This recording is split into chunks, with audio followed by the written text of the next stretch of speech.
buenos días a todos. La Vicerrectoría de Docencia de la Universidad de Antioquia les da la bienvenida a la Cátedra Abierta, Lectores y Lecturas, Pensar y Conversar sobre lo leído, un encuentro encaminado a motivar la lectura de obras literarias, a estimular la evocación de temas y reflexiones y a procurar el acercamiento a autores de diferentes épocas. Nuestro propósito es descubrir, con el acompañamiento de un lector experto, los senderos de interpretación presentes en una novela, un texto filosófico, una autobiografía, un ensayo, dándonos cuenta de que las páginas leídas permiten el entendimiento de sí y de aquello que nos es externo. Se trata, pues, de una invitación semanal a relacionarse con los libros tan próximos a la vida. Saludamos a los estudiantes, profesores, egresados y a la comunidad en general, amantes de la lectura, que se encuentran en este recinto, así como aquellos que desde la distancia disfrutan de esta invitación en directo a través del canal institucional en YouTube de la Universidad de Antioquia. Extendemos un saludo muy especial a nuestra invitada de hoy, la escritora Carolina Sanín Paz, una de las 15 voces que por su reconocido trabajo académico y literario hacen parte de la primera edición de este evento formativo y de enriquecimiento cultural. Carolina Sanín nació en Bogotá, obtuvo un PhD en literatura hispánica y portuguesa de la Universidad de Yale. Se ha desempeñado como profesora en la Universidad Estatal de Nueva York y la Universidad de los Andes, columnista de El Espectador, Semana.com, Semana Sostenible, Credencial, Vice y Arcadia. Es autora de las novelas Todo en otra parte y Los niños, del libro de relatos Ponqué y otros cuentos, de los libros de humor Yo Soyu y Alto Rendimiento, de los libros para niños Dalia y La gata sola, del ensayo biográfico Alfonso X, el rey sabio, y de la antología crítica Pasajes de Fernando González de 2015. En 2018 publicó el libro Somos luces abismales bajo el sello editorial Penguin Random House. Junto a ella, la propuesta es reflexionar el día de hoy sobre el viaje a pie de Fernando González, un escritor, filósofo, juez y diplomático nacido en 1895 en Envigado. Vivió además en Génova, Marsella, Bilbao y Medellín. Murió en 1964 en aquella residencia por aquel entonces campestre que hoy conocemos como la Casa Museo Otra Parte. De igual forma, nuestra invitada hablará acerca de las caminatas de otros paseantes solitarios, compartiendo sus reflexiones así sobre el recorrido de González por las montañas de Antioquia rumbo al mar, pero también el deambular de Henri David Thoreau en su fusión con la naturaleza y los recorridos de Jean-Jacques Rousseau por París. Muy emocionados con todo esto, les damos la bienvenida a Carolina a la Universidad de Antioquia. Recibámosla por favor con un fuerte aplauso.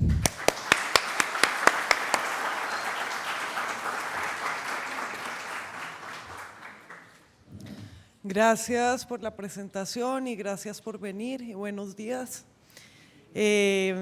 Estoy contenta de venir a hablar una vez más a Medellín de Fernando González. Hace unos años publiqué una antología crítica de Fernando González con pasajes de 8 de sus libros y algunos ensayos míos, y hoy voy a hablar de uno de los libros de Fernando González que es Viaje a pie, pero quería hacerlo desde la pregunta sobre los libros de caminatas, no los libros de viajes, porque todos los libros de viajes son libros de viajes, todos los libros son libros de viajes y ya hablaremos de eso, sino sobre los libros de caminar. Entonces lo quise relacionar con otros autores y pues vamos a ver cómo sale eso.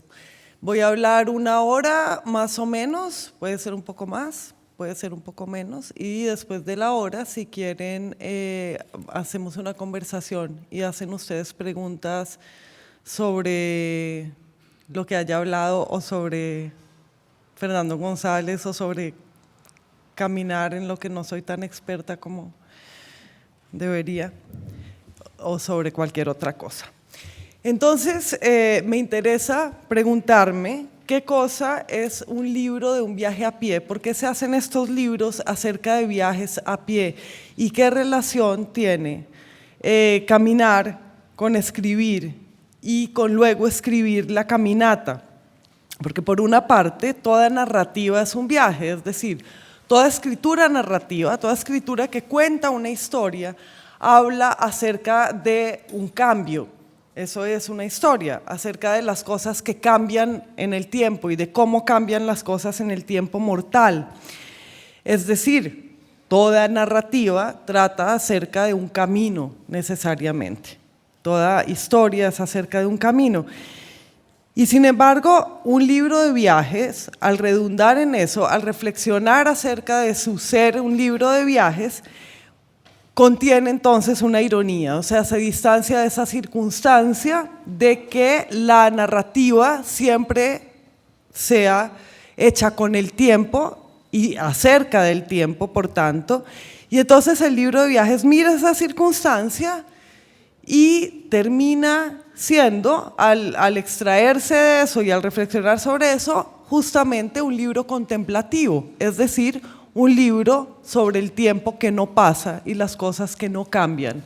Entonces esa sería como la primera condición de estos libros acerca de caminos, que se vuelven sobre la circunstancia de que todo libro narrativo es sobre un camino y termina siendo un libro precisamente acerca del no camino, acerca del presente contemplativo, del presente eterno, de la presencia del no camino. Otra pregunta que me hago particularmente sobre los libros de viajes a pie, de caminar, es sobre la relación o la afectación mutua entre el movimiento físico del cuerpo y el movimiento de la mente. En los libros de los que voy a hablar hoy, que son Caminar, es el ensayo Caminar de Thoreau y las ensoñaciones del paseante solitario de Rousseau y un poco una carta de la subida al Monte Ventoso de Petrarca y el libro de Fernando González, está esa necesidad o esa propuesta al menos de buscar la relación entre el movimiento del cuerpo, que es paso del cuerpo de un lugar a otro, pero además ejercicio constante y circular del cuerpo en el caminar, y la manera como las ideas pueden surgir a partir o en medio de ese movimiento constante del cuerpo. Y todos estos autores parecen coincidir o parecen mostrar que ese movimiento del cuerpo lo que hace es dar libertad a la mente, desatar algo en la mente, ponerla en libertad, poner en libertad las ideas. Y coinciden también en que al mismo tiempo que están abriendo un camino por la superficie de la Tierra, o siguiendo caminos por la superficie de la Tierra, están también abriendo ciertos caminos en los pensamientos y viendo cómo esos pensamientos siguen caminos. O sea, hay una observación a la vez que hay una atención en el camino por el que se trasiega, hay una atención al camino que siguen las ideas en la mente. Todos estos libros tienen en común la observación de cómo se pasa de un tema a otro, como si se pasara de una estación a otra en un camino que se sigue. Es decir, una atención a cómo funciona el pensamiento, a la secuencia de los pensamientos. Y hay entonces una confluencia entre dos movimientos. Uno es recogerse, porque puede parecer paradójico, pero la caminata es un recogimiento, la caminata que es justamente un no recogimiento, una expansión y una proyección también por la superficie, implica un recogimiento espiritual y de hecho también un recogimiento de energías físicas, y al mismo tiempo una recolección, al mismo tiempo un recoger. Entonces el pensador caminante, el pensador peripatético y el escritor caminante y peripatético se está recogiendo, pero a la vez está recolectando ideas e imágenes allí por donde pasa. Y esto entonces sugiere otro tema, que es la importancia del lugar donde se tiene una idea y donde se escribe, la relación de todas las ideas de escritura y de los textos con el lugar donde nacen. Los textos proceden de un lugar y la experiencia del autor es primero que todo su dónde estar.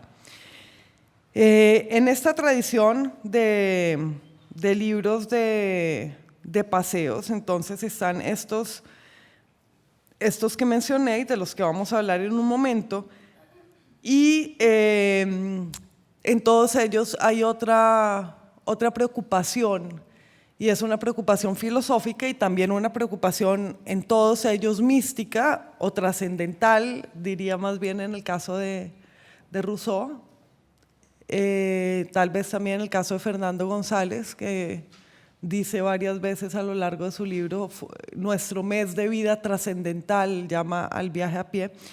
En todo caso, hay esta preocupación acerca de la confluencia y de las conjunciones entre lo uno y lo múltiple. Como caminar es un acto de contacto con lo múltiple, con la multiplicidad de la experiencia, de los días y de los paisajes, con la diferencia entre los paisajes, pero tiende siempre a un punto en el que se va a entender la unidad básicamente de la naturaleza humana con la naturaleza, que sería pues también la preocupación principal de Thoreau, pero también de la naturaleza del todo. Es decir, el autor es alguien que al salir a caminar quiere experimentar de todo, pero en últimas lo que quiere es tener una experiencia del todo, ¿sí? La única experiencia en la que sienta que su cuerpo está vinculado con la naturaleza, pero además que sienta la unidad del cuerpo y el alma. Veremos cómo Fernando González desea o intuye un gozo místico, pero no del espíritu, sino la inmortalidad fisiológica, la alegría fisiológica será su experiencia espiritual. Entonces sería como una espiritualización del cuerpo a través de este proceso de caminar.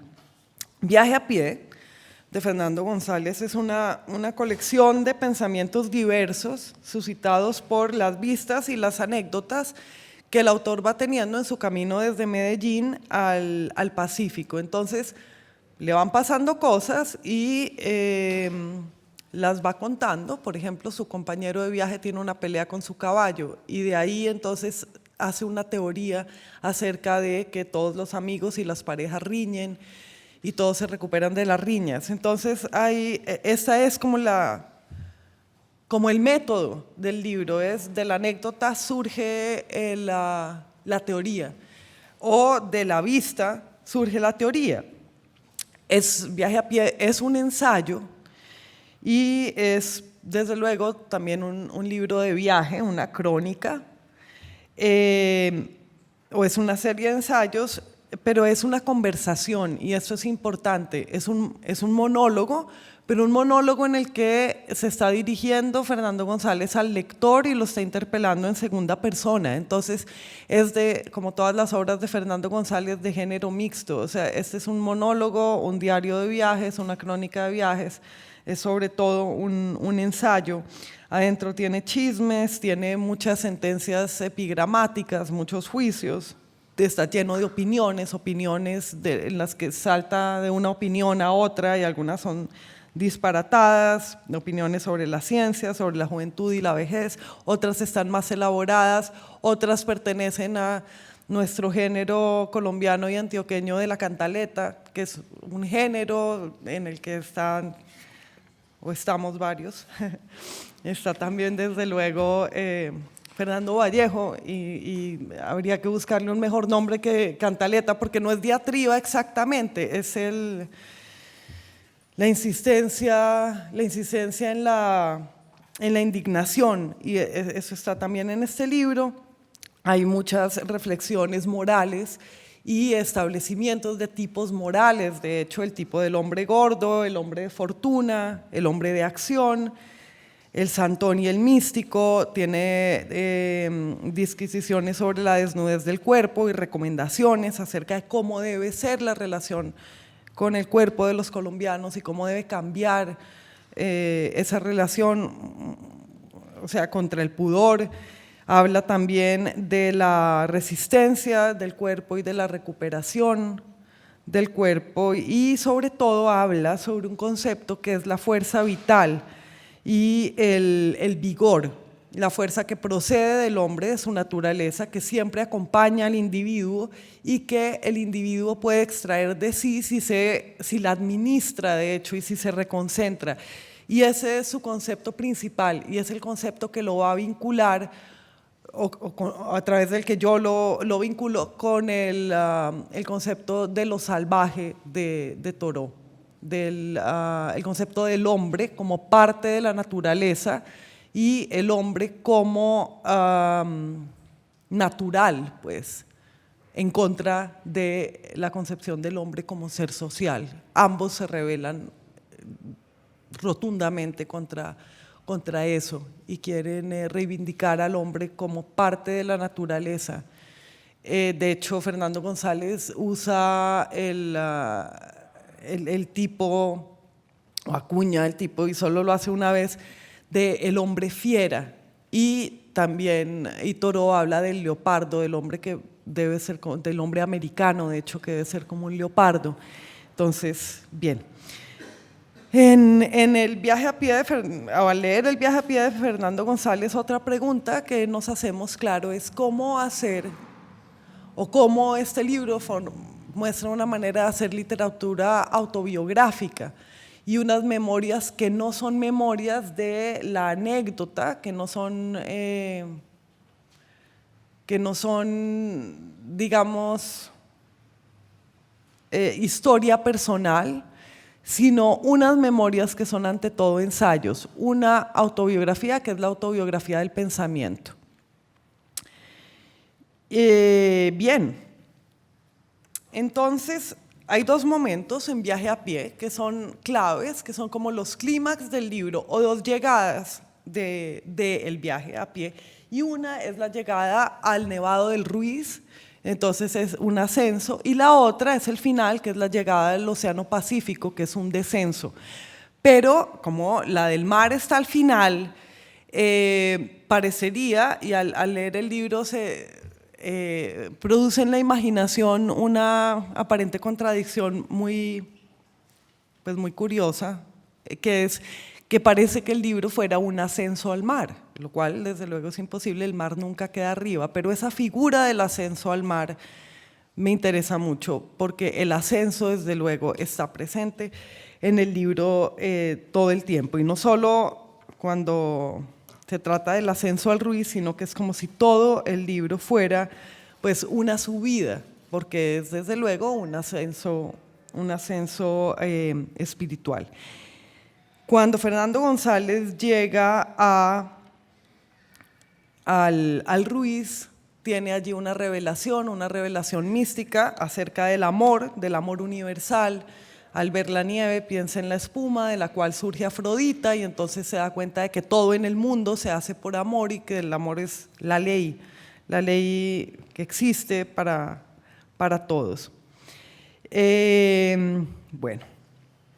En cuanto a los ascensos, el antecedente más temprano de Fernando González y de cualquier relato de subida a una montaña es la subida al Mont Ventoux, al Monte Ventoso de Petrarca, que Petrarca escribe dentro de una carta el 26 de abril de 1336 y es, bueno, el primer texto del que se tenga noticia de que alguien narró una subida a un lugar al que fue porque quiso, por recreación y deporte, y en este caso por edificación realmente. Estas subidas a los montes tienen varios sentidos, pues el más obvio es acercarse al cielo. O sea, el que sube una montaña está literalmente más cerca del cielo. Pero también está acercándose a su propia muerte, es decir, está anticipando lo que va a pasar a su muerte. Y entonces son siempre ascensos y relatos de viaje que tienen un sentido analógico, moral y psicológico. Antes de Petrarca había escrito Dante su subida al purgatorio, mientras que el infierno de Dante es un cono por el que se baja. El purgatorio al que Dante baja después del infierno es una montaña por la que Dante sube de cornisa en cornisa. Y hay una diferencia fundamental entre el infierno de Dante y el purgatorio de Dante, mientras que en el infierno Dante está casi que como, o casi no, podemos decir como turista, está mirando cosas atractivas, es decir, atractivas a los sentidos, cosas extremadamente curiosas y pesadas, por supuesto, y cómicas también.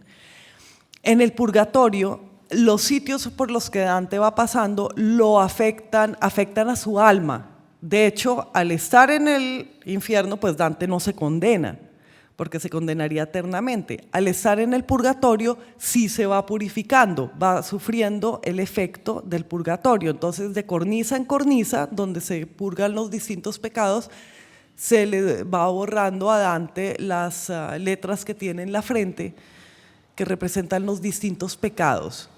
Y eso se debe a que el purgatorio es temporal, sucede en el tiempo. Las almas que están en el purgatorio están esperando un tiempo y están haciendo un tiempo y están ascendiendo a través de, pues, por un periodo de tiempo hasta que se salven, mientras que en el infierno no hay tiempo, es el castigo eterno, ¿no? Entonces, esa subida por el purgatorio me llama la atención a mí porque tiene que ver con todas estas otras subidas a las montañas y tal vez con toda la literatura de viajes. Uno puede preguntarse por estos libros de viajes a pie, como el de Fernando y los otros, que en esos libros, ¿quién es el autor? ¿A qué personaje está representando? Y hay varios personajes de los que vamos a hablar. Está el peregrino, está el expulsado y el migrante, está el turista, que es el que quiere conocer el mundo y ver los distintos sitios del mundo. Y entonces, en primer lugar, estaría el peregrino, que es lo que Dante hace en el purgatorio. Los peregrinos van a los sitios de peregrinación, especialmente los peregrinos van pues a Roma, Jerusalén y a Santiago de Compostela, o históricamente iban a esos lugares, a una cosa puntual, que es a que se borren sus pecados, es decir, a que se borre su historia, es decir, a volver a nacer. Pero no solo es a que se borren sus pecados y a quedar en estado de pureza. Cuando un peregrino alcanza su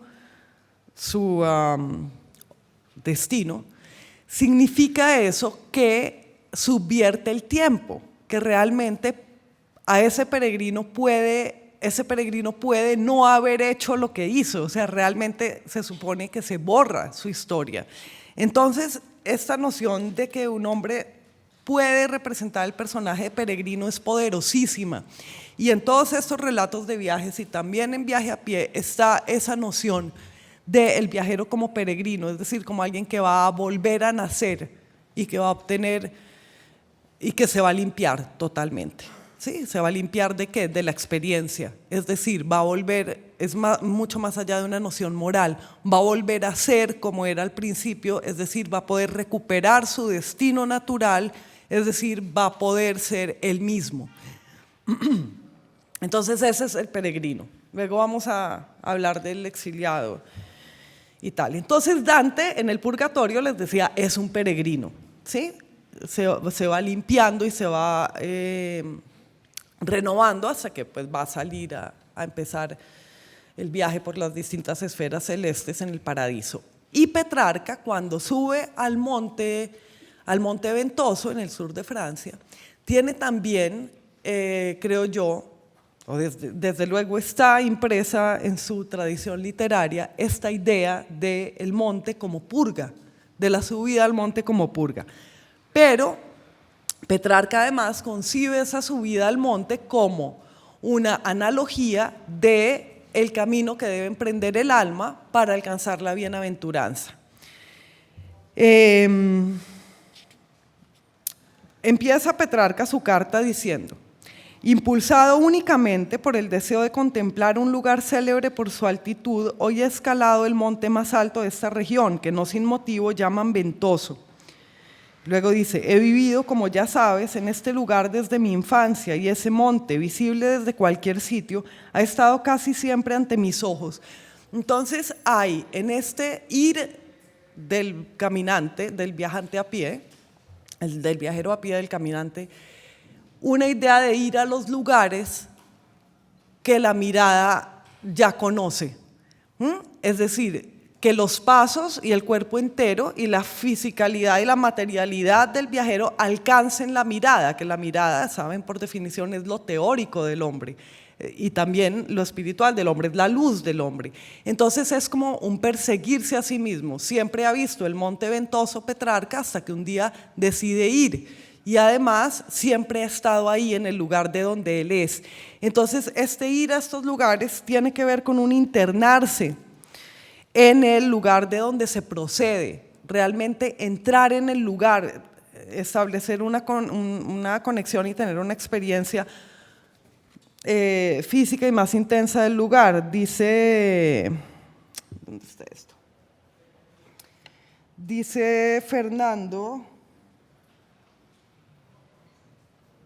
Bien, trepamos sobre el lomo andino. Allá abajo, en ese vallecito de la Burrá, enmarcado por altas cordilleras, hemos vivido 34 años perseguidos por el diablo. Entonces también es ir a ver desde una parte del lugar de donde se es, el resto del lugar de donde se es, ¿no? Realmente verlo, ver el lugar de donde se procede, y eso tendrá, por supuesto, que ver con que todos estos viajes a pie son una investigación sobre el origen. Bien. Y también subir a los lugares, a estos montes, significa la posibilidad de alcanzar lo que parece inalcanzable. Dice Petrarca que va a subir a un monte que parece inalcanzable. También tiene, por supuesto, la subida a una montaña el propósito de ver un lugar, ver el lugar donde siempre está uno, o sea, ver de lejos y de arriba muchos lugares, como si uno tuviera un ojo mayor y más poderoso, ver cómo ve Dios, pero además ver el lugar propio de uno, verlo pequeño y verlo desde lejos, es decir, ver la propia, adquirir un poder de mayor visión para ver, irónicamente, la propia pequeñez. Bien. Y contienen también una dimensión didáctica, estas subidas a montes, que se refieren al esfuerzo. Hay que hacer un esfuerzo para ir de virtud en virtud, así como se va de peldaño en peldaño a través de, pues, en la subida de una montaña o de estado en estado. Bien. Ascendimos la montaña no sin mucha dificultad, pues se trata de una montaña casi inaccesible, dice Petrarca.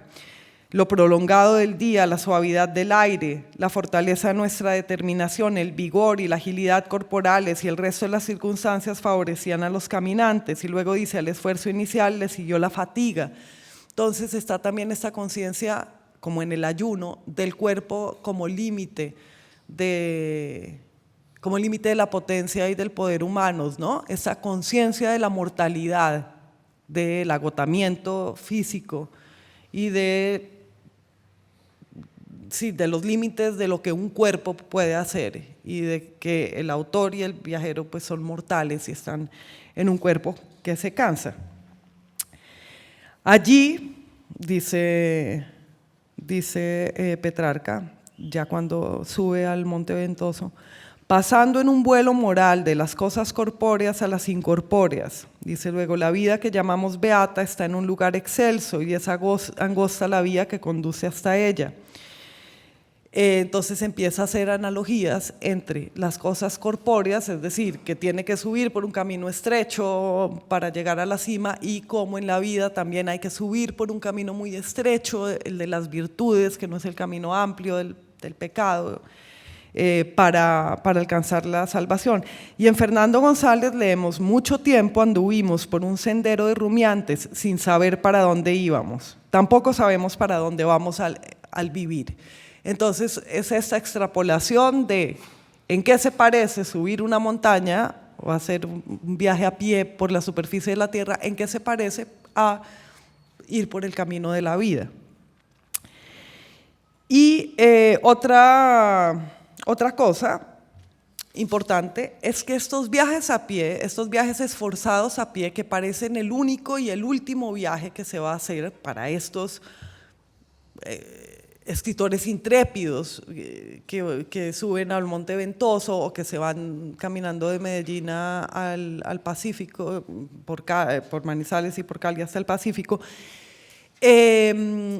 Digo, esos viajes únicos en la vida, ¿no? O las caminatas de Herzog, de Werner Herzog, que también pues, son épicas, contienen esta idea de que esa es la caminata de la vida y de que son promesa de la caminata de después de la vida, ¿sí? Todas esos viajes, esas caminatas, contienen la promesa de un más allá, ese ir más allá de los límites del cuerpo y ese esfuerzo en su narrativa parecen sugerir que son la anticipación de la gran caminata, del gran rebasamiento de ese límite físico que será con la muerte. Y entonces por eso son siempre trascendentales, por eso Fernando González también dice el mes de vida trascendental. Bien. Y la relación que el viajero establece, o la investigación más bien, que el viajero emprende del tiempo. Ya yo había aludido a esto, pero bueno, ahora lo hago con más concreción. Durante esas caminatas consiste en lo siguiente, en que el viajero que emprende estas caminatas de varios días, la de Petrarca fue de un solo día, pero contiene eso perfectamente, lo que voy a decir, es una conciencia acerca de qué cosa es un día, a través de qué es una jornada de caminata, ¿sí? Que se levanta con el sol y camina con la luz del día y para en una estación al final del día. El viajero empieza a aprender cómo se desarrolla un día, cómo un día es una historia, cuál es el arco del día. Y empieza a interiorizar eso. Y en Viaje a Pie, el pasaje, digamos, más lírico y más exaltado también es la descripción de un atardecer. El libro de Thoreau termina también con la descripción de un atardecer. El cuento, la narración de Petrarca, ese día en que subió al Monte Ventoso, también lo que pasa cuando está en la cima es que ve el atardecer. Entonces hay ese momento crepuscular, es el momento del caminante y es el momento en que el caminante supo y entendió que vivió un día. Vivir un día es vivir una vida, es darse cuenta de el giro completo de la tierra. Entonces, para mí el conocimiento que persigue el caminante es en parte ese conocimiento del tiempo y esa sincronización de sí mismo con el tiempo. Y el tiempo es un día, ¿sí? El tiempo es pues, el viaje de la noche a la noche, que es el día, y ya volveremos a eso al final. Bueno, Petrarca, cuando está encima del Monte Ventoso, vuelve su mirada hacia el oeste y ve y cree, pues imagina y se acuerda que hacia allá está Italia, que es su patria, y entonces hay esta cosa de ver desde lejos y de ver que tiene que ver, en el momento en que Petrarca hizo esto, tiene que ver, por supuesto, o enseguida lo hace pensar a uno con que más o menos al mismo tiempo se está inventando la perspectiva en el arte, o se está descubriendo la perspectiva en el arte. Y esta capacidad o esta conciencia de ver pequeñas las cosas que están lejos y verlas más cerca, a la vez más cerca que lo que están caminando, pues tiene que ver con ese descubrimiento de la perspectiva en el arte, esa conciencia de las distancias y de las proporciones que de hecho tiende a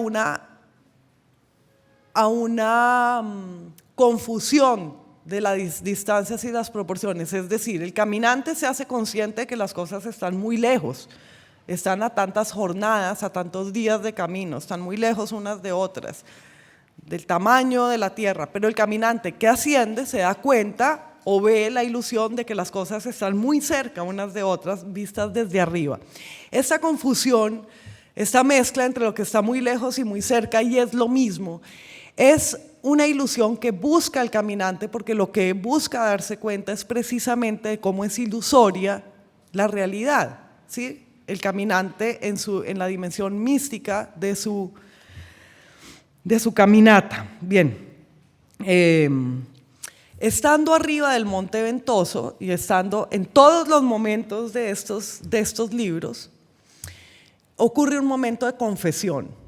El libro de Rousseau, de las ensoñaciones del paseante solitario, es un complemento a sus confesiones, y ya veremos en un momento de qué se trata este libro. Thoreau escribe un libro súper íntimo en el que cuenta cuál es toda su cotidianidad y su solitaria cotidianidad. Fernando González, en este libro intimísimo, cuenta todas sus opiniones y también sus vicios. Y Petrarca, estando allá arriba, hace una confesión también. Entonces, el clímax del viaje a pie también es confesional, porque en el clímax del viaje a pie se cambia de vida. El que asciende pues va a empezar a descender. El que asciende, que ya hemos dicho que es un peregrino, va a volver a nacer. Y la de Petrarca a mí me gusta mucho y la voy a leer porque es un poco enigmática, pero a la vez es súper clara para la imaginación. Dice: lo que solía amar ya no lo amo, miento, lo amo pero menos, no he vuelto a mentir, lo amo pero más vergonzosamente, con mayor tristeza. Y entonces este hombre que sube y hace la confesión en la cumbre a la que su esfuerzo lo ha llevado, busca la unidad del hombre dividido, o sea, busca saber quién es y quién va a ser de ahí en adelante, y busca unir esas dos mitades, la mitad del ascenso y la mitad del descenso. Petrarca empieza a mirar qué ha pasado en sus últimos 10 años de vida y a contarse su propia historia y a imaginar qué va a hacer en los 10 años siguientes. Entonces, desde la cumbre del monte también se mira el pasado y se mira el futuro y se unifican el pasado y el futuro. Fernando dice,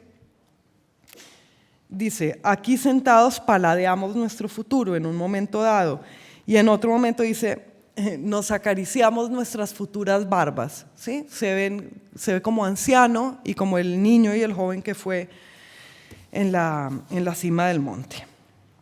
Finalmente, esa mirada, que es mirada de narrar la vida y mirada analógica a los términos morales de la vida, se convierte en una mirada hacia adentro. Y todos los autores de estos libros van a derivar en ese mismo lugar, que es finalmente volver la mirada hacia adentro, porque adentro está todo el paisaje de afuera, ¿sí? Después de la altura o después de la llegada, en darse cuenta de que en la vida interior, en la raíz de la vida interior, está la naturaleza que ven afuera, y entonces ensimismarse o interiorizarse. Y hay otro tema, para acabar con la carta de Petrarca, y es en qué momento se escribe, que siempre es un misterio cuando uno lee los diarios, o para mí por lo menos cuando uno lee estos diarios de caminata, uno dice, ¿pero qué? Los caminantes llegan al campamento y se ponen a escribir todo esto 3 horas después de haber caminado, o 7. ¿En qué momento se escribe y en qué momento se debe escribir? Porque hay una relación pues muy cercana en estos casos de los caminantes entre la caminata y la experiencia, y como dijimos al comienzo, entre el lugar donde se escribe y lo que puede escribirse en ese lugar. En cada lugar van a salir unas ideas del suelo, realmente el suelo va a inspirar o a engendrar unas ideas en el autor. Y entonces Petrarca dice al final de su carta, a Dionisio de Aborgo, dice: me marché yo solo a un rincón de la casa, del hospedaje en el que se había quedado para subir al monte madrugado, con el fin de escribirte a prisa y a deshora esta carta, para evitar que si la aplazaba, con el cambio de lugar se transformaran quizá también los sentimientos, apagándose mi deseo de escribirte. Entonces, bueno, pues por un lado esa relación entre el lugar y el impulso de escribir, y por otro lado el deseo de conversación que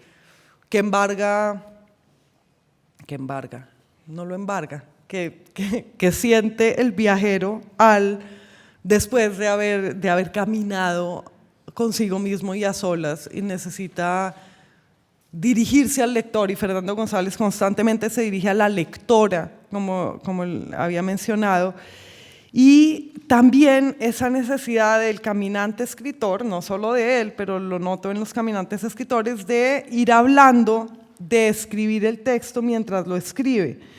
Entonces Fernando dice: nos levantamos aterrados y escribimos el siguiente tratado de pesimismo. Lo transcribiremos aquí para que el lector sepa cuál es el origen de toda filosofía pesimista. También escribimos un canto a la alegría. Es como esa autorreferencialidad también en la que el escritor incurre una vez que está en la intimidad de la escritura después de la exposición de la caminata.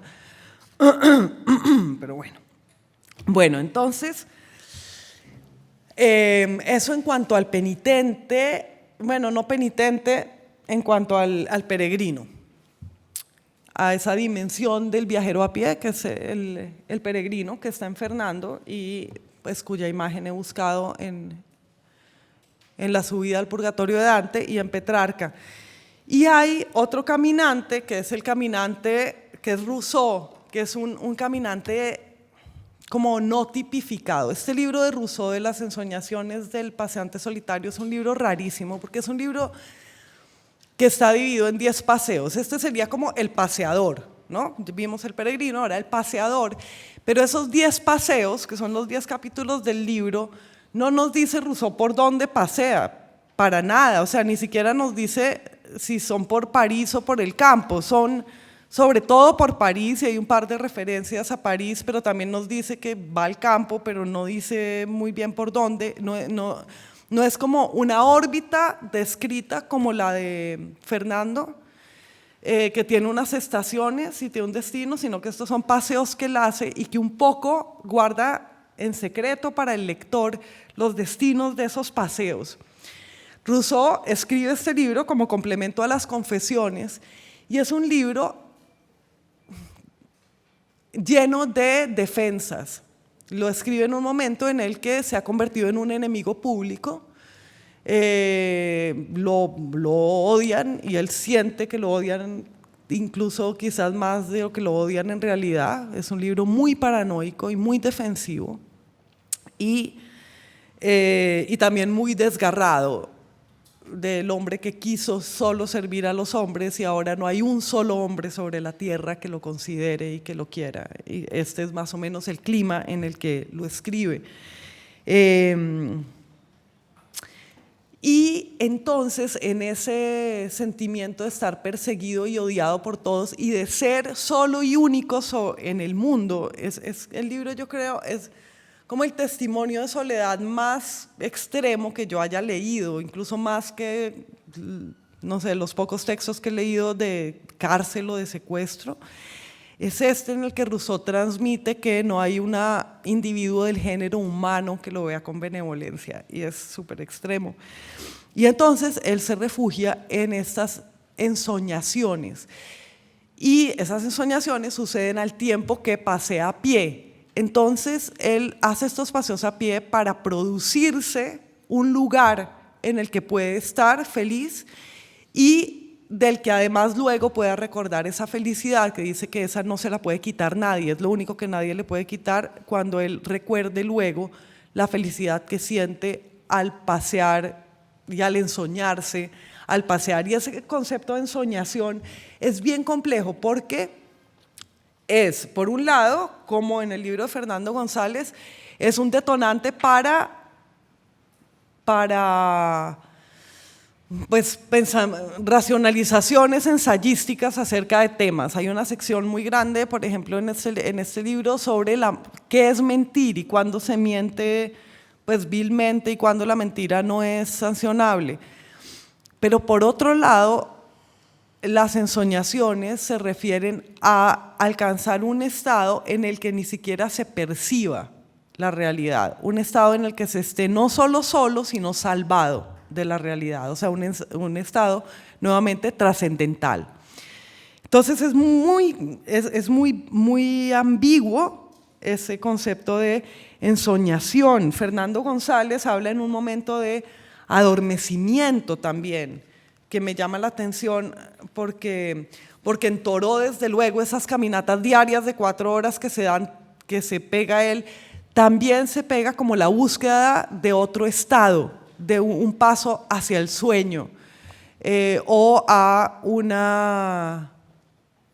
un momento anterior a la vida, pero en todo caso yo no diría un estado alterado, no se trata exactamente de eso, sino de ir realmente al lugar donde está la verdad.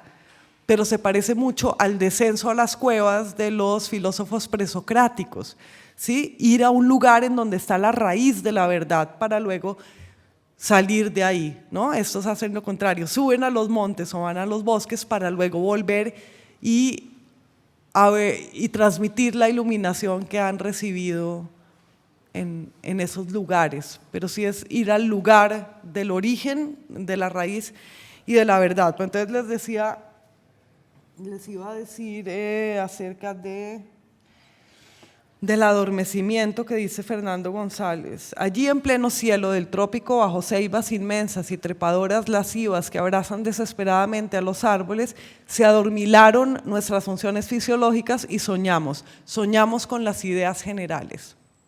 Bien, entonces es esta dimensión, ¿no? Platónica, en apariencia, pero en realidad presocrática, de este filósofo que medita y que tiene una experiencia trascendental. Y en estos casos, pues son filósofos que no se sientan a meditar, sino que caminan meditando. Y lo de Rousseau también tiene algo de eso, pero pues alude a ello muy tangencialmente. Pero el caminante de Rousseau no solamente es ese que les dije que era el paseante, ¿no? Pero ese paseante también es otra cosa, es otro tipo de caminante y es el expulsado, porque también emprender caminatas es revivir y representar y experimentar la expulsión de Adán, la expulsión del hombre, la expulsión del lugar propio.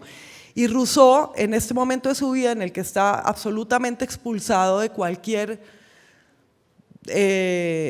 convivio político y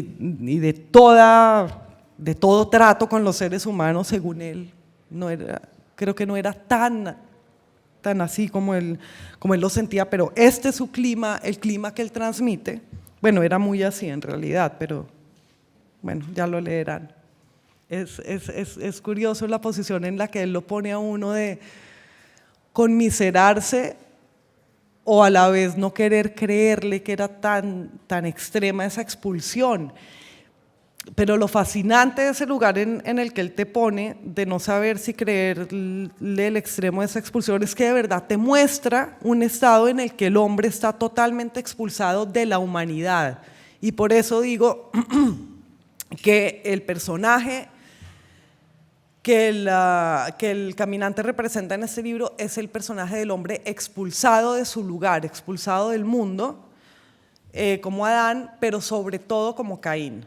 ¿Sí? El hombre que se declara enemigo del hombre, que es declarado culpable y enemigo del hombre y que está condenado a vagar por el resto de sus días en un mundo que es el resto del mundo y que está en el mundo, pero que también está por fuera del mundo donde estuvo, donde vivió él hasta ese momento. Entonces Rousseau es el caminante que es Caín y que busca en la caminata una protección contra sus enemigos, porque es un Caín inocente, y busca el endurecimiento, y ese es otro rasgo que tienen todos estos libros en común. Se camina para, como dice Thoreau,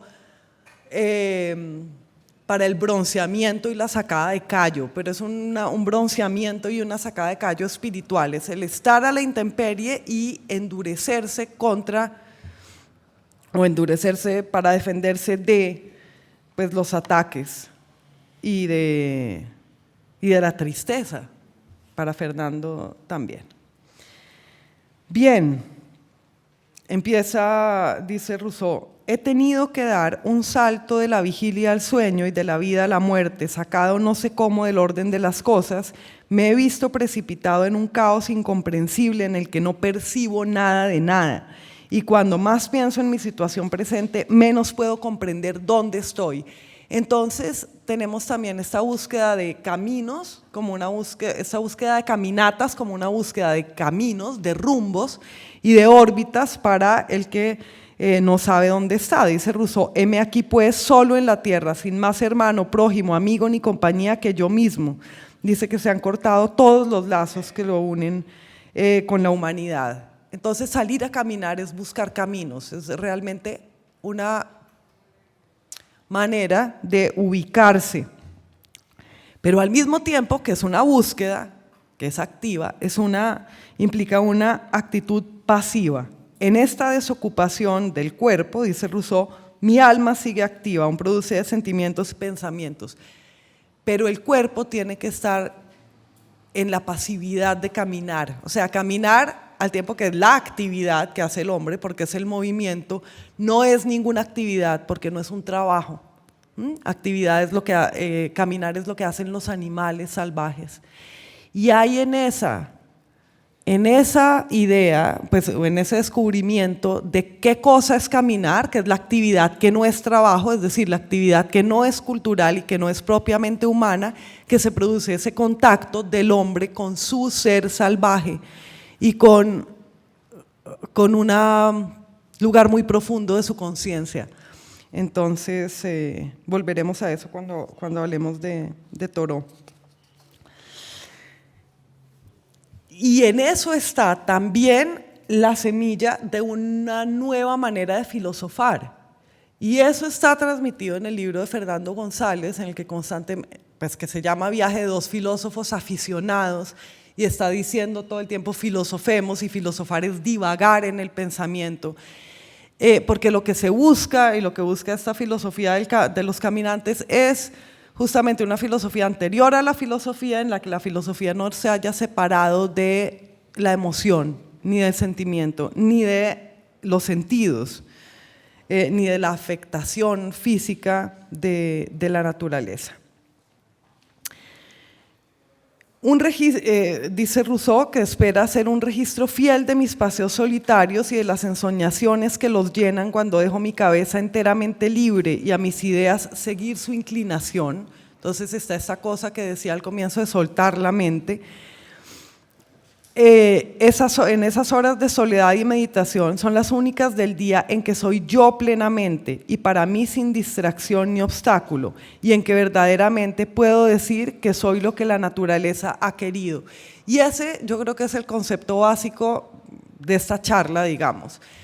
Y es que todos estos caminantes y que estos viajes a pie buscan es el otro destino de su autor, que era su destino original. Es decir, al buscar unos destinos, en el sentido de destinaciones, de unas caminatas, de unos caminos a pie, lo que se busca es que por intuición y por influencia de la superficie de la tierra se le muestre al caminante a dónde era que él iba originalmente, a dónde era que la naturaleza quería que él fuera. O sea, retomar el camino original, ¿sí? Todas estas caminatas entonces son regresos a un destino que era el destino original, que era el destino para el que el hombre había nacido. Y para eso se necesita que sean caminatas en contacto con la naturaleza. Entonces Rousseau cuenta pues, sus caminatas recogiendo hierbas también en Suiza, de donde es, y esta labor suya de botánico, pues de la que todo el mundo sabe, y esta construcción de herbarios. Fernando González no era botánico, pero habla constantemente de la vegetación y habla acerca de el volverse vegetal en la caminata, y esto tiene mucho que ver con la búsqueda de ese destino original que la naturaleza quería que tuvieras, porque hay que asumir una identidad vegetal, es decir, arraigada en la tierra, para volver a absorber ese destino. Bueno,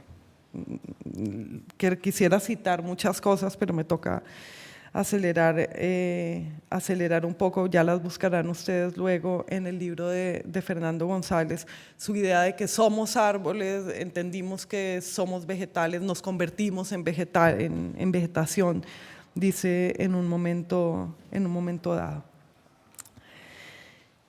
Bien, esta asunción del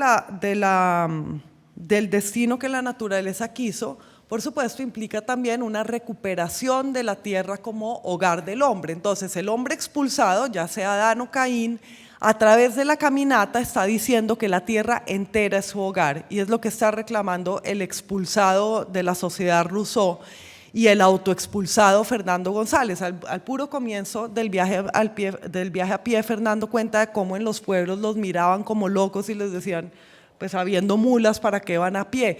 Y entonces el caminante parte de tomar una posición de excéntrico y de ser el objeto de las miradas y de estar contra los usos sociales. Y Thoreau, pues Thoreau ya saben que era básicamente un salvaje que vivía al lado de o quería hacerlo, se compró un pantano y vivía al lado de ese pantano, y entonces está esa negación de la sociedad y ese confrontamiento con la sociedad también, o sea, es el desobediente, el caminante también. Y el caminante, por caminar y por estar del otro lado de la sociedad, se opone a la sociedad, que es lo que hace Rousseau también al final de su vida, pero también se exonera, es decir, dice, el juicio de la sociedad no es conmigo y no me importa. Bien, bueno, y exonera su obra, y esto es muy importante literariamente, de tener una hilación determinada y de estar circunscrita a un género, que es lo más importante de la obra de Fernando González, es esa desatención a los géneros literarios y esa aparente caprichosidad, pero en realidad organicidad de su obra, y la tienen todas estas obras de las que he hablado, esa concepción del ensayo como un género biográfico del pensamiento, un género que realmente mira la vida del pensamiento y lo transmite orgánicamente. Pues estoy hablando un poco de todo. Dice, Rousseau concibe su libro como un informe de esa vida del pensamiento. Dice, estas hojas no serán más que un informe fiel y por tanto libre de una hilación predeterminada. Cuantas ideas extrañas pasen por mi cabeza al pasearme, encontrarán también aquí su sitio. Entonces es como esa democratización total del texto. En el texto va a entrar todo lo que pase en los días del texto, ¿sí? Y esa conjunción entre texto como lugar y el tiempo en el que se vive el texto, que es lo que vemos en las libretas de Fernando González. Todo lo que me pasa en un determinado tiempo entra en este libro soy yo en este año. Entonces, pues coincide con esto que dice Rousseau. Diré lo que he pensado tal cual me viene y con tan poca hilación como la que las ideas de la víspera suelen tener con las del día siguiente. Entonces, esa conciencia también de que lo único que separa una idea de la otra y un estado del otro es el paso de un día al siguiente. Ya habíamos dicho esa interiorización, hablado acerca de esa interiorización y de esa conciencia acerca de la forma del día. Y dice Rousseau que su objetivo es percibir las modificaciones de mi alma y de sus sucesiones. Antes que todo, y dice que en cierto aspecto haré sobre mí mismo las operaciones que hacen los físicos sobre el aire para conocer su estado cotidiano, aplicaré el barómetro. Y dice al comienzo de su libro, Fernando González, antes que todo, un autor debe definir su clima interior, este enmarca y define el libro. En cada época de su vida, un individuo tiene 3 o 4 ideas o sentimientos que constituyen su clima espiritual. Y entonces esta relación con la intemperie, con el clima de afuera y con lo que significa el clima, es interiorizado por estos autores también, en los que la mirada interior se vuelve hacia cuál es el estado de ánimo, como un clima general del mundo interno de ellos, del autor. Bien. Ok. Este es el momento en el que tengo que empezar a saltarme muchas cosas para poder terminar. Vamos a hablar un poco de Thoreau entonces. Thoreau empieza su libro diciendo: quiero escribir en defensa de la naturaleza, de la absoluta libertad y lo salvaje, ver al hombre como habitante y parte de la naturaleza más que como parte de la sociedad. Entonces está este fin abiertamente antisocial, es decir, la sociedad no es el medio del hombre, como se ha dicho, y las ciudades definitivamente y los pueblos no son el medio del hombre es la naturaleza, el hombre es parte de la naturaleza, y entonces hay que reencontrar ese hombre fiera, que Fernando González llama hombre fiera, es el leopardo al que se refiere Thoreau, para lo que les decía antes, que estaba en el centro de todo lo que estoy diciendo, para encontrar el destino real, ¿sí? El camino por el que quiso la naturaleza que uno fuera antes de la historia de uno. Ir a la naturaleza como ir a sí mismo, pero encontrar en sí mismo qué quería la naturaleza, esa voluntad de ella más poderosa que de uno. Y entonces Thoreau quiere mostrar el hombre sin un hogar particular, que tiene un hogar en todas partes, pero quiero señalar un aspecto de la obra de Thoreau, que es el pasaje en el que Thoreau dice hacia dónde camina, y dice: sí hay un camino correcto, o sea, yo salgo de mi casa a caminar, pero siento el magnetismo de la tierra y siempre termino cogiendo hacia el suroccidente. Y a mí me espeluznó, pues me emocionó mucho, porque el viaje de Fernando González es un viaje hacia el suroccidente.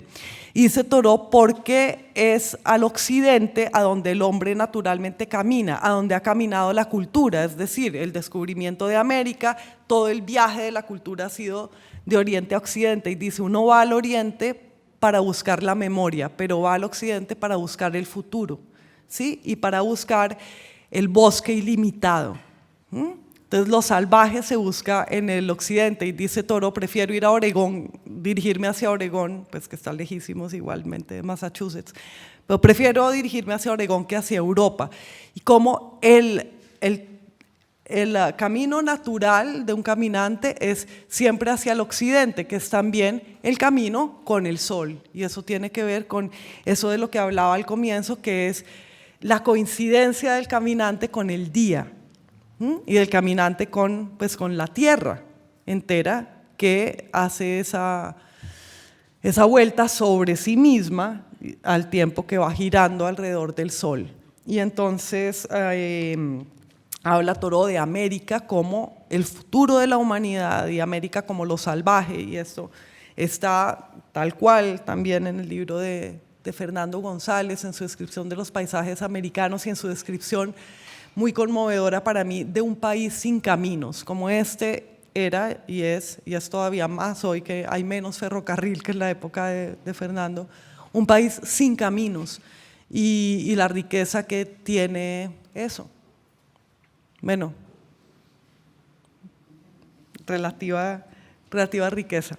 El caminante entonces, y vamos a ir cerrando, el caminante busca el camino, busca ese camino original, pero también escapando de los caminos, es decir, no va por la vía pública. Thoreau en un pasaje que es muy conmovedor también dice: un día el hombre no va a poder caminar por estos bosques, porque pues todo van a ser fincas y van a estar cerrados y se va a tener que limitar a la vía pública, y le parece que eso es espantoso, y tiene esa frase maravillosa de que debíamos grabárnosla nosotros con un machete, me imagino que iba a decir, no sé, que es que lo que se disfruta como un privilegio, que lo que se disfruta como un producto de la exclusión no se disfruta plenamente, que es todo lo contrario que de lo que la gente parece sentir en países como Colombia, ¿no? Y lo atormenta pensar en cuando los hombres no pueden, pues que es la realidad ya ahora, en cuando los hombres no podrán caminar pues por los montes simplemente sin caminos, sino que tendrán que restringirse a los caminos, a la carretera, a los caminos públicos. Pero bueno, eso era un excurso. Entonces, los tres, como ven, Petrarca pues dirige su mirada al oeste y al sol poniente, Fernando camina hacia el suroeste y Toro camina hacia el suroeste siempre también. Todos terminan dirigiendo su atención a donde el sol se pone, que es también el futuro, que es la promesa de la vida futura, de la vida de la bienaventuranza, tanto para Rousseau, que lo dice explícitamente, cuando él en la próxima vida pase a formar parte de las inteligencias angélicas, como para los otros, esa promesa, esa cosa trascendental que decíamos a un comienzo, tiene que ver con mirar el atardecer, con estar presente en el atardecer, porque el atardecer es también el momento de paso entre un día y el abismo del día, o sea, ni siquiera el día siguiente, entre un día y la noche. Y es ese instante del atardecer en el que me parece para mí encontrar en ellos tres que pueden estar presentes, en ellos cuatro, porque la preocupación para todos ellos es estar presente. Dice Thoreau, lo más urgente, lo más grave es no estar presente, es decir, no vivir el momento presente y también no estar completamente actual y allí en ese momento. Pero al mismo tiempo termina Thoreau con una muy rara meditación acerca del gallo, de la importancia de oír en el amanecer el canto de un gallo, y que cuando él oye el canto del gallo dice, bueno, al menos uno de nosotros está bien, uno de nosotros está contento. Y también hay algo en Fernando González del el viaje como ese despertar, y de todos los despertares de Fernando, que empieza muchos pasajes diciendo nos levantamos, tal cosa, y de ese despertarse al día de la jornada. Y entonces, para terminar, yo pensaba en cómo son nuestros viajes que no son a pie, en nuestros viajes en avión, en nuestros viajes en carro, en los que siempre he pensado que cuando uno llega se despierta en otro lugar, ¿no? Y es como si el viaje mismo fuera un sueño del que no queda memoria, y nuestros viajes son siempre despertares abruptos y violentos en unos lugares, en otros lugares, y esos lugares ya parecen el sueño, mientras que para el caminante está ensoñado durante todo el viaje, pero ese ensoñarse es un despertar a sí mismo. O sea, ahora voy a pensar la próxima vez en esa relación entre dormir y despertar, que entraña el ir a un lugar y el despertarse en ese otro lugar, tan propio de los viajes en avión. Ninguno de ellos, pues por supuesto en la época de Fernando González había viajes en avión y él viajó en avión, pero no era una cosa habitual y casi cotidiana como es para muchos de nosotros esa violencia del despertarse, de la contracción del tiempo y de las distancias y despertarse en otro sitio. Y no sé cómo podría hacerse una metafísica del viaje en avión, así como hay una metafísica del viaje a pie, pero sin duda también sería relevante e interesante esa manera como de hecho volamos a los sitios. Y bueno, podemos terminar con eso, y si quieren hacer preguntas o comentarios.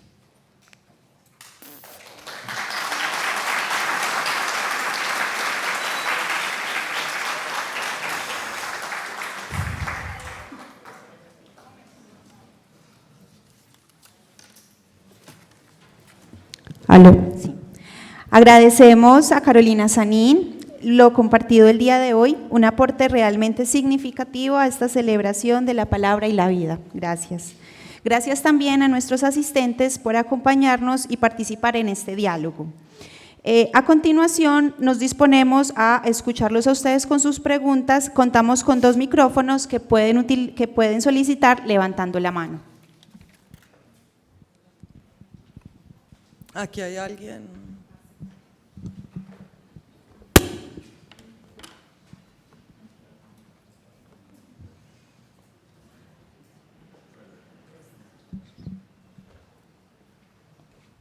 Hola.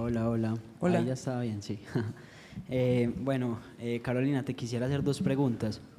La primera es acerca de un elemento que no sentí que hablaras mucho de él, pues la verdad no sentí pues que lo mencionaras, y es también el elemento en estos relatos de viaje y en relatos en general pues muy filosóficos sobre también la fascinación del viajero o del ser humano en general por ese sentimiento sublime que produce ciertos fenómenos naturales, ¿cierto? La Sí. gran montaña, el gran nevado, el atardecer, la laguna, en el caso pues de Turó, cómo se fascinan pues por elementos propios de la naturaleza, pero es una fascinación sublime y muy interesante, y cómo el viaje a pie también se vuelve un recorrido y un momento en el que percibimos muchos de estos elementos en una sintonía pues de intimidad, más que un hombre natural, también un hombre diferente a la naturaleza que se fascina por esa naturaleza y con también esa constancia de la naturaleza y compararla con lo efímero que es todo lo humano. Entonces eso por un lado. Déjame contestarte Listo, eso porque dale. tengo una atención muy corta y luego me dices lo Listo, segundo. sí, lo otro, dale. Sí, desde luego que está constantemente la admiración de la naturaleza y la exaltación ante la naturaleza, pero no como un hombre, pero mi punto es precisamente que no se contempla esa naturaleza como un hombre que contemplara algo extraño a sí mismo, sino para encontrarse como parte de esa naturaleza. Y si miras la tormenta y el rayo y la enormidad del árbol, es para ver que esa tormenta está dentro de ti y que tú también estás sometido a esa tormenta. Y eso es justamente, tú hablaste de lo sublime pues como concepto kantiano y etcétera, como ese sobrecogimiento, pero también que tiende es a la identidad con ese fenómeno natural, y ese es el espíritu romántico. Todos estos autores pues Rousseau es el precursor del romanticismo, Thoreau y los trascendentalistas son románticos, y pues Fernando es nada y todo, como ya lo conocen, pero también es romántico en este viaje a pie, o se puede pensar que lo es. Y el romántico justamente lo que busca es ser de esa naturaleza y no el espectador ajeno a la naturaleza, sino saber que es parte de ella, creo yo. ¿Y lo otro? Ok, y lo otro, también te quisiera saber si conoces este género en el día de hoy, pues en la actualidad, cómo se está desarrollando, pues porque es muy interesante analizar cómo el relato de viaje también se ha visto en unas transformaciones pues propias también de las transformaciones de cualquier género, y cómo vemos que se representa hoy con otro tipo de cosas, pues como los viajeros corrientes, los blogs de viajeros, la simple crónica relatando el minuto a minuto. Pero quisiera saber si has detectado de pronto un relato muy relacionado con la filosofía y con este filosofar que estos autores hacen constantemente. Pues relatos de viajes es un género súper prolífero en todo el mundo, ¿no? Y de viajes a pie también los debe haber. Yo no soy muy aficionada realmente a los relatos de viajes, de hecho, pero tienen en Medellín un gran ejemplo del recorrido de los viajes a pie de un autor que para mí es un romántico también, busca constantemente esa identidad entre el clima interior y el ser interior y el ser de la totalidad, que es Ignacio Piedrahíta. Ignacio Piedrahíta se llama, ¿verdad? El de Lomos de la Cordillera, es tal cual. Se me acaba de ocurrir que lo he debido incorporar bueno, ya era suficientemente larga esta charla, pues la próxima vez, la segunda parte, lo contendrá él. Y está Herzog, esos diarios de caminata de Herzog, y esto es importante, porque es toda una variante de eso, los testimonios de los secuestrados y de sus trasiegos por la selva, y a través de todo ese tiempo está el libro de Ingrid Betancourt, por ejemplo. Son también libros de caminantes, no es lo mismo, es muy distinto, pero mirar esa diferencia del caminante cautivo y el caminante libre sería interesante también para, no sé, para un trabajo de la universidad o algo. No lo voy a hacer yo, pero Gracias. Carolina, yo quisiera un comentario tuyo sobre estos escritores. Pues en primer lugar, Fernando González, que a mí me parece muy llamativo que viaje a pie, pero su vida termina con el libro de los viajes y las presencias, o sea, que en realidad es un escritor viajero. Y lo quiero juntar con Porfirio Arbajacó y con Fernando Vallejo, que digamos, Porfirio Arbajacó, esa vida caótica, atormentada por todo Centroamérica, sí. Y Fernando Vallejo en El Río de la Vida. Fernando Vallejo también es un caminar, y yo siento que son escritores, en mi opinión, los más originales en Colombia, no sé si es un prejuicio, y que son a la vez los más excluidos de la élite intelectual colombiana. O sea, siempre uno con Fernando González o con Fernando Vallejo encuentra o que hay algunos elogios, o que son los escritores, no sé si es mucho decir malditos, pero son los escritores que no son los escritores canónicos colombianos. Entonces yo quería tu opinión sobre qué ocurre en Colombia, porque hay unos escritores sentados como Germán Arciniegas, o hay otros escritores andariegos como los que te acabo de mencionar. Eso estaría bueno mirar los escritores andariegos, porque entonces también, por ejemplo, incluiríamos a José Estacio Rivera, ¿no? Que también un emigrado y etcétera. Pero yo no creo que Fernando Vallejo no sea totalmente el canon nacional. Yo creo que Fernando Vallejo está consagradísimo y es un personaje maldito y maldecidor, pero creo que ha obtenido el reconocimiento, o un buen porcentaje del reconocimiento que merece. Tal vez merecería más aún. A mí me parece el más grande que hay, escritor colombiano vivo. Pero no le ha ido mal tampoco, o sea, lo leemos y lo amamos mucho las generaciones que le seguimos. Pero había otra cosa de lo que dijiste que me interesaba, ¿con qué empezaste? Con Barbajacó y… bueno, sí, esa cosa de los escritores trashumantes que viven… que vivieron en distintos sitios y que un poco tenían esa relación de conflictividad, y Vallejo también, con su procedencia, con ser de Medellín o no, ser antioqueño, ser colombiano. Es un tema interesante. Hola, Carolina, por acá. Hola. Muchas gracias, siempre es un gusto escucharte. Yo quiero hacer 2 apuntes personales sobre cosas que mencionaste. El año pasado me fui a hacer un recorrido en bicicleta hacia el Urabá. Me parece muy curioso porque quería huir de Medellín y el camino que escogí fue hacia el occidente. Me pareció el más natural. Y en el camino encontré 2 reflexiones que también, con las que me siento identificada. Primero, esto de asumir la identidad vegetal, porque algo que me consolaba, o que encuentro que me consuela mucho en los caminos, es cuando puedo parar a colectar frutas, pues cuando no es una cuestión de hambre o de necesidad de nutrición, sino de poder encontrar que el camino me regala frutos. Eso, como que eso siempre me ha consolado y lo descubrí mucho en ese trasegar.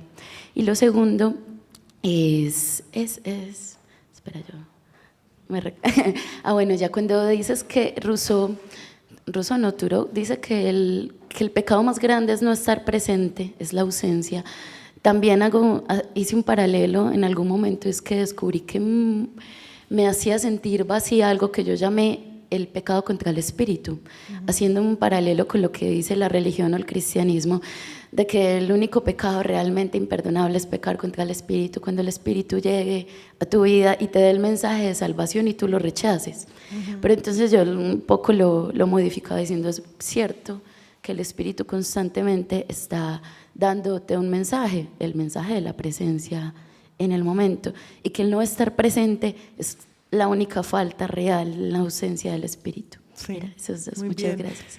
Con respecto a lo primero, ¿sabes? Thoreau dice literalmente, el oriente es la luz y el occidente es el fruto. Entonces tiene que ver con eso de caminar hacia el occidente y recoger frutos. Yo no recojo frutos en las caminatas porque me da miedo envenenarme. De hecho, el libro de Rousseau tiene una anécdota muy chistosa sobre eso y que a él lo hace reír mucho.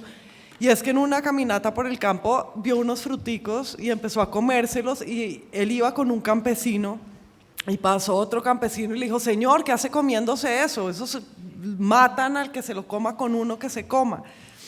Y entonces Rousseau le dijo a su acompañante guía, le dijo, ¿y usted por qué no me dijo? Y el otro dice que porque me dio pena. Y todo, se iba a matar y no le pasó nada. Entonces Rousseau sentía, de ese pasaje tú sientes que él está reivindicando como esa conexión con la naturaleza que incluso no lo va a envenenar con un fruto venenoso, y es bonito. Y eso, yo casi nunca como los frutos porque el otro día me puse a comer unos y me sentaron muy mal. Pero eso que sientes tú lo siento al mirar las hojas y la vegetación solamente. Y hay un descanso en mirar la vegetación, lo inmóvil, o sea, lo que no tiene locomoción, y al encontrar en ti la parte que no se mueve o que no pretende moverse por su voluntad, sino que es movida. Y yo creo que en ese momento de identidad con lo que está quieto hay un gran descanso, y en ese descanso pues una gran alegría, ¿no? En ese descanso de la contemplación de lo vegetal. Sí. Carolina, buenos días, por acá. ¿Quién me está hablando? Hola. Ahí, conectando con algo que decía ella al inicio, y es que tiene que ver con un asunto que cada vez toma más fuerza, y es los viajes en bicicleta. La bicicleta ha tomado mucha fuerza para los viajes intraurbanos, para desplazarse al lugar del trabajo, a la educación, al colegio, a la universidad, también como un medio para hacer turismo. Sin embargo, hay algunas personas que deciden tomar una bicicleta, sus alforjas, y emprender viajes de meses, de años, ¿cierto? Hay algo que me llamó mucho la atención de lo que vos dijiste al inicio, y es que al poner el cuerpo en movimiento, se pone también la mente en movimiento, se da lugar y se abre camino a las ideas. Y esto me hace pensar de que lo que hay en realidad en estos viajes es una transformación ética, ¿cierto? Sí. No sé si de pronto es válido hacer el símil entre el caminar y entre la bicicleta, porque si bien es un medio que tal vez lo que hace es potenciar como la distancia o permitirle llegar al sujeto a otros lugares más allá de los que les permite el caminar, se puede pensar en esa misma relación, porque precisamente es como visto más bien como un medio de transporte y no es el cuerpo mismo, pero hay un esfuerzo diferente al que se hace cuando se sube en un avión y se está dormido y se despierta ya en el lugar, sino que acá también se podría hablar de un despertar en movimiento. Y de ese contacto con la superficie, ¿no? Y de ese sentir toda la superficie. A veces, de hecho, el ciclista siente más los ascensos o descensos de la superficie que el caminante. Y sí, desde luego, yo no soy ciclista, pero eso no lo digan, porque entonces dirán que de ahí procede mi antipatía hacia Rappi y todo eso. Sino caminante, pero sí, mucho pienso en lo que siente, en cómo siente el ciclista. De hecho, lo siente un poco como mártir todos los desniveles de la tierra, ¿no? El ciclista es casi que un mártir de la superficie, me interesa mucho. Bonito. Hola. Hola. En primer lugar quería agradecerte, y cuando hablabas acerca de lo de Thoreau en ser conscientes respecto a la realidad, lo asociaba mucho con la frase que precisamente tiene Dante Alighieri con los peores lugares del infierno están reservados para aquellas personas que mantienen su neutralidad en tiempos de crisis moral, y cómo precisamente actualmente y en todos los momentos hemos sido como inconscientes de la realidad en la que vivimos, y cómo los viajes, las caminatas son un espacio apto que nos permite esa reflexión de ser conscientes. Ahora mi pregunta hacia ti es, ¿cuáles consideras tú que son como las causas del por qué no somos conscientes en cierto momento, o por qué nos alejamos de esa realidad? ¿Cómo Thoreau tiene que recurrir a eso de la naturaleza, a despegarse de la sociedad, para precisamente encontrar un espacio, un medio apto para el ser consciente y ser parte directo, participante activo de esa realidad? Pues yo no sé por qué nada, ni me pregunto nunca, trato de no preguntarme por qué nada, porque esa no es para mí una pregunta que se pueda responder, sino por qué camino llega uno a algo, ¿no? Y los caminos son infinitos, los caminos para llegar a un pensamiento o a una condición. Pero lo que dices me hace pensar en un tema del que no hablé y tenía ahí para hablarlo, que es que la caminata entraña una conciencia con respecto a su propia posición. Empieza Rousseau hablando de: voy a escribir este libro para pensar o para entender, bueno, lo estoy parafraseando mal, no dice eso, pero esa es la idea, la posición en la que estoy, que es esa posición de soledad, ¿no? Y Thoreau habla de la posición del caminante que está caminando sobre la tierra. Y hay una toma de posición de la verticalidad en primer lugar, o sea, del hombre que se para en dos piernas y camina con sus dos piernas, eso, y se pone frente al sol o se pone espaldas al sol, que decide caminar hacia el suroeste o hacia otro punto cardinal. Eso es literalmente una toma de posición. Entonces yo creo que tiene que ver con el posicionarse frente a las cosas de la realidad, pero un posicionarse frente a las cosas de la realidad tan radical como Thoreau con la desobediencia civil, por ejemplo, o sea, es decir, tan realmente responsable que tiene que en un momento dado también contemplar que todo lo político y lo social es muy accesorio, ¿sí? O sea, como que llegando a esa raíz de lo político, o Rousseau con el contrato social nada menos, llegar a la raíz de lo político también implica ver que lo político no es el medio del hombre, que el medio del hombre es la selva y el bosque. Por aquí. Buenos días. Hola. Yo aquí aquí no hace mucho tiempo he venido pensando en la influencia directa que pudo tener Thoreau en González. Son 100 años, suficiente para uno, pues, yo como individuo, entrar en un autor, ¿no es cierto?, y aprovechar la mirada que él tuvo previamente y que ya estaba por escrito en Fernando González. De hecho, son muchos menos que 100 años, son como 60. Es impresionante Sí. Lo cercanos que están uno al otro en el tiempo. ¿Y usted también sospecha?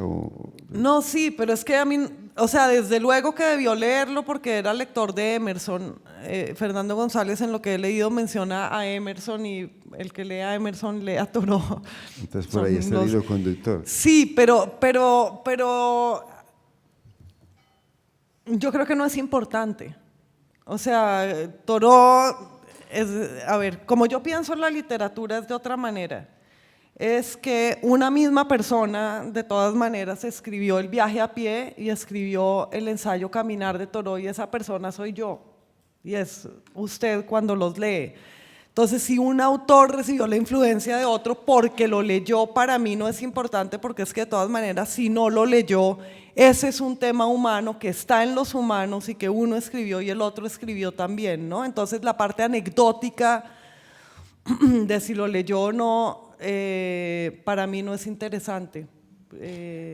Bueno, yo quería también como resaltar la libretica de carnicero que tenía Fernando González, y que hay una colección completa de las libreticas de carnicero, sí. Porque en ese tiempo los adultos o las personas manejaban camisa de manga larga y tenían un bolsillito aquí en el pecho, y es un crédito también que quiero darle, es ya, o sea, o se escribe ya o no se escribe. Sí, eso es súper interesante el apunte en la obra de Fernando González, y de hecho pues sus libros son realmente poco revisados y poco editados, y entonces no adquieren una segunda estructura, sino que la estructura que tienen es la estructura de esas notas que pasan conforme pasan los días. En realidad son diarios, ¿sí? Así no tengan las fechas en las que fue escrito, y a veces sí las tienen. Son diarios y tienen esa estructura del paso de los días y esa inmediatez de la libreta de notas, lo cual es completamente distinto de la obra de Thoreau o de la obra de Rousseau. Y en un día de camino, una jornada, son muchas curvas, sobre todo aquí en los Andes. Son muchas curvas y sobre todo en el viaje a pie, pues. Entonces hay que escribir aunque sea una palabra clave y por la noche pensar, bueno, ¿y esta qué me dice? Y escoger. Claro, ¿no? Porque son muchos sí. los pensamientos, muchas cosas lindas que le pueden ocurrir en el día y uno mismo en cualquier momento establece prioridad sobre esta. Y eso también se percibe en todos estos caminantes, que es tanto el ansia por seguir en el camino y por llegar a donde quieran llegar y por ver, como el ansia de la memoria, como el no querer que se me olvide lo que vi. Y entonces está todo un capítulo del que hablamos poco, sobre todo con respecto a Petrarca, para no los demás, de tener que escribir esto. Y Rousseau dice, yo escribo esto para mí y para volverlo a leer yo, porque esto es lo que yo voy a, este es pues mi consuelo y mi alegría. ¿Sí? Entonces está el que la memoria no pierda esos caminos hechos a pie. Por acá. Hola. Carolina, por primero notar que el camino por excelencia, que es el Camino de Santiago, también es directamente hacia el occidente, lo primero. Sí. Y segundo, ¿qué relación podría tener la idea de confesión, que te pareció muy importante específicamente en Petrarca, en el hecho de que Petrarca también ha declarado que su libro preferido y que siempre lleva en el bolsillo es Confesiones de Agustín? Sí. Hay una genealogía de confesiones, ¿no? Petrarca en este texto justamente lleva a la subida al Monte Ventoso el librito de Agustín que le ha regalado la persona a la que le dirige la carta. Y entonces lo abre en cualquier página y la página en la que lo abre dice: y se ocuparon los hombres de mirar los océanos y las cumbres de los montes y olvidaron mirarse a sí mismos. Y entonces él siente eso como un mensaje dirigido a sí mismo, pero Agustín a su vez había abierto un libro en un momento de su conversión y había encontrado un mensaje para él. Entonces hay como esta cadena de mensajes, y eso tiene que ver con la influencia que me interesa, ¿sí? Autores que sienten que hay mensajes para ellos en los otros libros sobre lo que ellos deben escribir. Y ese haber encontrado algo en otro autor como parte de tu confesión y como detonante para que tú digas quién fuiste y quién eres ahora, para que tú recapitules tu vida. ¿Y por qué? Porque el que haya una confesión depende del que haya una conversión. O sea, para que tú puedas decir quién fuiste, tienes que decir y ya no soy ese. Bueno, y otro punto, ya, ¿cómo se ve cuando tú afirmas que una narración es en últimas un camino? ¿Cómo se ve ese camino en narraciones, en novelas que tratan la inmovilidad y la pereza, como Oblomov, por ejemplo, de Goncharov? ¿Cómo uno puede ver el camino precisamente en la inmovilidad? Es que si pasa algo en un texto, eso es una narración. Si tratan del paso del tiempo, ya sea el paso del tiempo mirando al techo durante 600 páginas o del paso de un día, como en el Ulises de Joyce, es una narración, eso es un camino y eso es sobre el movimiento. Lentísimo o veloz es sobre el movimiento. Así sea un día visitar todo el infierno como Dante o un día estar acostado. La narrativa sigue siendo siempre acerca del paso del tiempo mortal, y yo lo contrapongo con la contemplación a la que adscribiría el ensayo y la poesía lírica, que es acerca del no paso del tiempo. Hola. Pues esos son los géneros que yo me inventé porque como no me gustan esas novela, cuento y no sé qué. Sí. Hola, Caro, por aquí un fan. Hola. Ahorita me regalas una Gracias. foto. Y a propósito de eso, tú tienes un libro, el último, que es Somos Luces Abismales, que todo es un viaje, incluso desde el título, que es como esa caída de la luz y lo que somos. Yo quería preguntarte dos cosas. Uno, la importancia del autobiográfico, por qué hablar de uno mismo y de sus viajes y no como de otras personas o de otras situaciones, digamos, entre comillas, más relevantes. Y dos, tú tienes un texto que es El Pesebre, si no estoy mal, que hablas de la muerte de una amiga. Y tú la muerte de la amiga la relacionas con dos viajes, que fue uno que hiciste como una montaña a un hotel, que te encontraste una niña fantasma. Y lo otro es un viaje como a Ecuador, si no estoy mal, tengo que releerlo. ¿Por qué no puedes separar la idea del viaje de la muerte o por qué lo relacionas? Son mis preguntas. Bueno, yo creo que están relacionados porque la muerte es el final del viaje si la vida se concibe como un camino, es el sitio a donde llega el camino y en donde se cumple el destino de ese camino.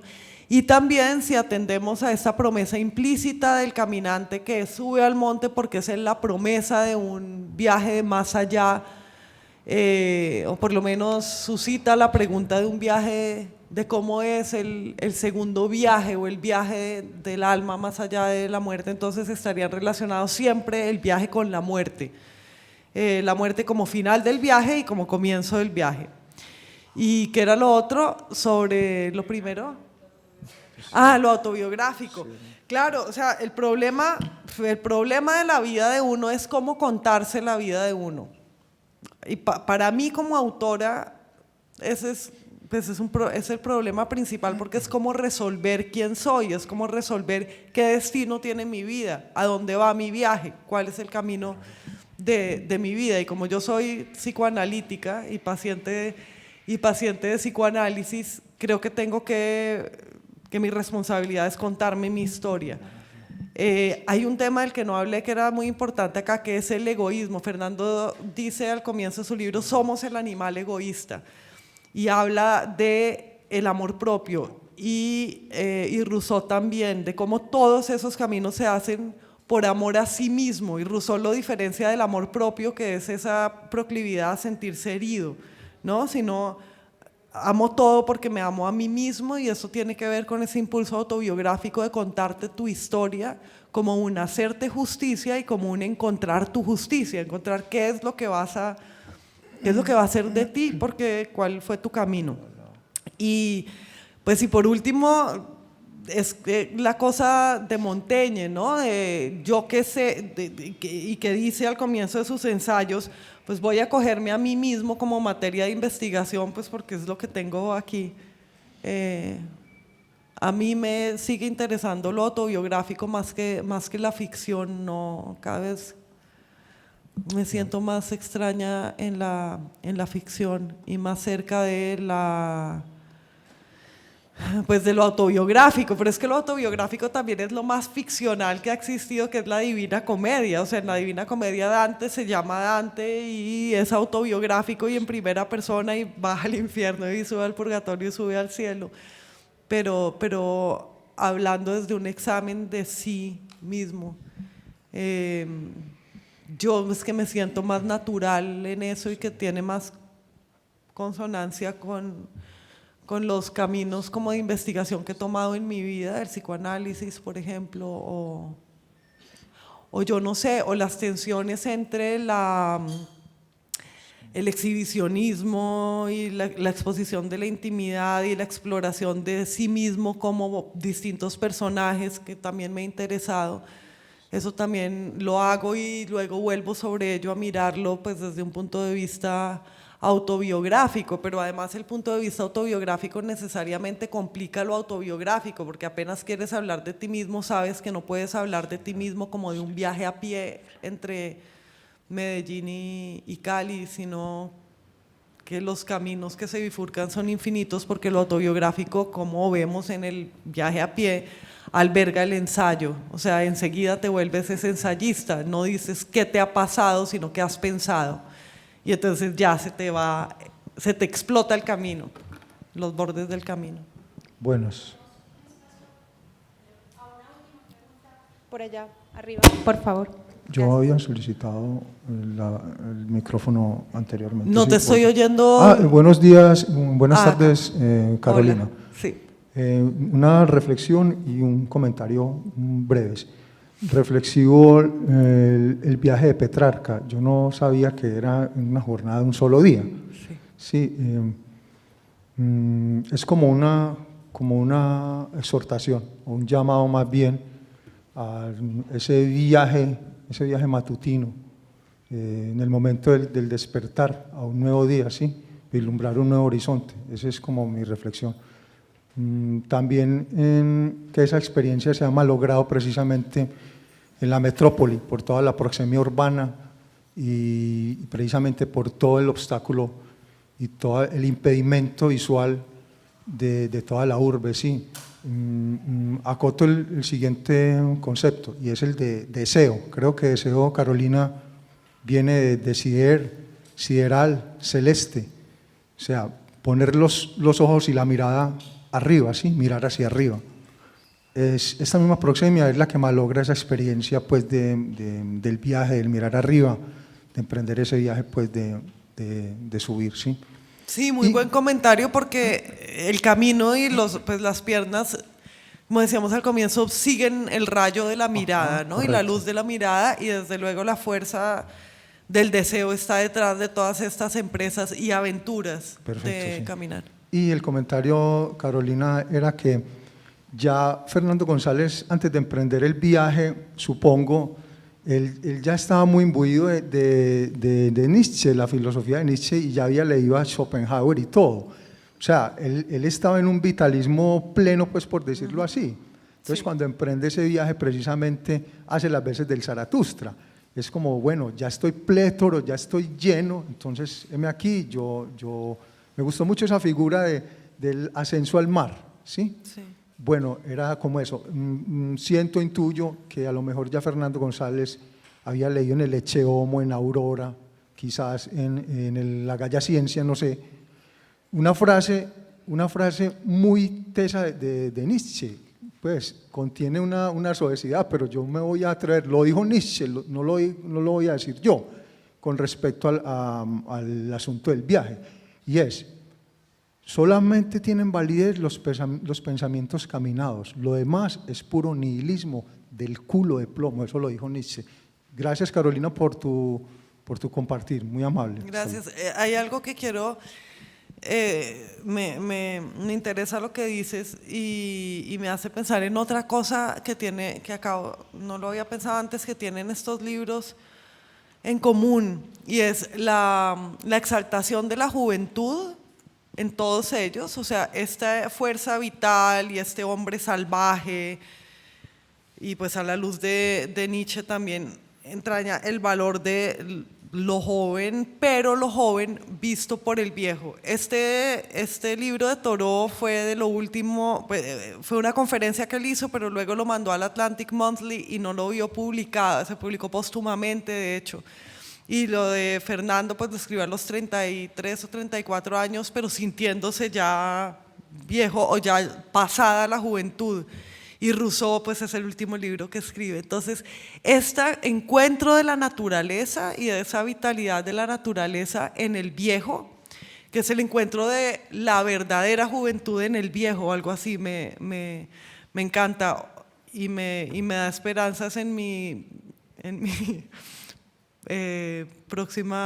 muy próxima vejez también, y esa, no sé, esa desconexión con las ciudades que uno crece a medida que se hace menos joven, y la conexión con el campo que no sienten la mayoría de los jóvenes y que empiezan a sentir las personas a partir de cierta edad, pero porque ven que ahí estaba realmente la juventud. Es bien chévere.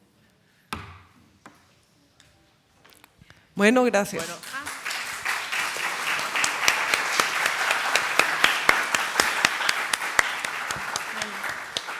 Gracias a todos por participar. Los esperamos el viernes 29 de marzo a las 9 de la mañana en el Auditorio 1, piso 2 de este mismo edificio, para conversar sobre Michel Foucault, neoliberalismo y resistencias itinerantes, esta vez con la intervención del profesor Mauricio Bedoya Hernández. Una anotación: está rotando unas hojas con los listados de asistencia. Les agradecemos que afuera las vamos a ubicar. Dejen sus datos para que reciban información sobre eventos similares a estos en su correo electrónico. Muchas gracias a todos y feliz resto de tarde.